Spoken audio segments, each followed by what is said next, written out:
আমরা কৃষ্ণনগর স্টেশন থেকে কচুরি খেয়ে বেরিয়ে পড়ি এখানে নবদ্বীপ ঘাটের উদ্দেশ্যে অটো করে। তো অটোতে গিয়ে আমরা পৌঁছে যাই স্বরূপগঞ্জ ফেরিঘাটে।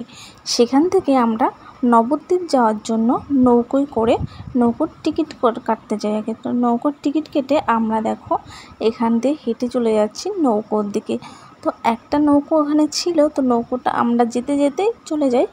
আর একটু পরপরই আছে নৌকো, তাতে কোনো সমস্যা নেই। আমরা একটু ওয়েট করেছিলাম, ওয়েট করার পর আবার একটা নৌকো চলে এসছে। তো আমরা নৌকোতে উঠে আমরা চলে যাই নবদ্বীপ মন্দির দর্শন করতে। সেখানে অনেক মন্দির ছিল, তো সেখানে টিকিট করেও দেখতে হয় কিছু কিছু মন্দির।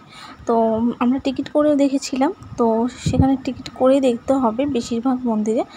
আর এটা ছিল আমার শাশুড়ি মা, আর ছিল আমার সাথে বৌদি।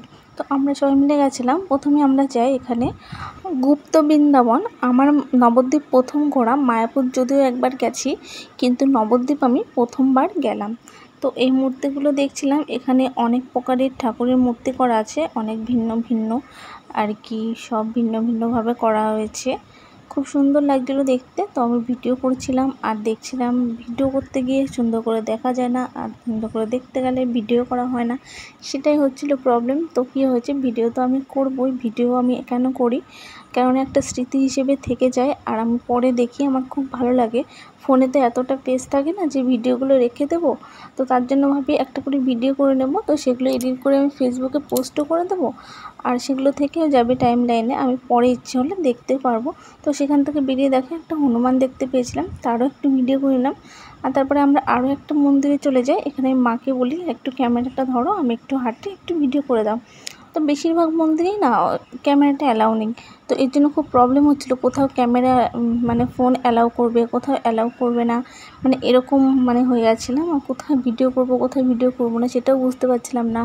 আর ভিডিও করলে অনেক সময় ফাইন ধরে নেয়, তো এর জন্য ভয়ও লাগছিলো ভিডিও করতে। তাই বারবার আশেপাশে তাকাচ্ছিলাম আর দেখছিলাম ভিডিও অ্যালাউ আছে কি না।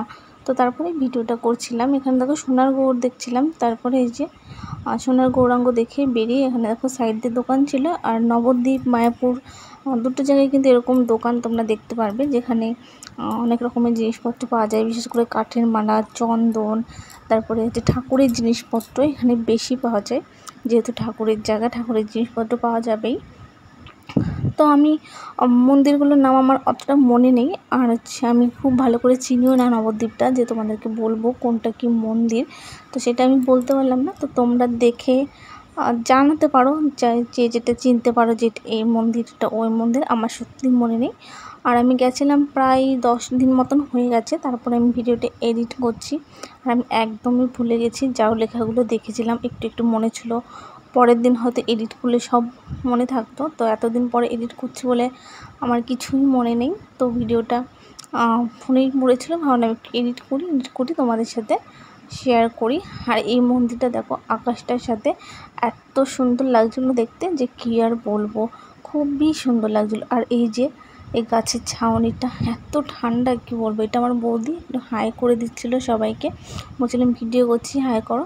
আর তারপরে আমরা আবার দেখো পৌঁছে যাই নবদ্বীপ ঘাটে। এখান থেকে আমরা লঞ্চ করে তারপর যাব মায়াপুর। তো মায়াপুরের ব্লগটা পরের পার্টে দিচ্ছি।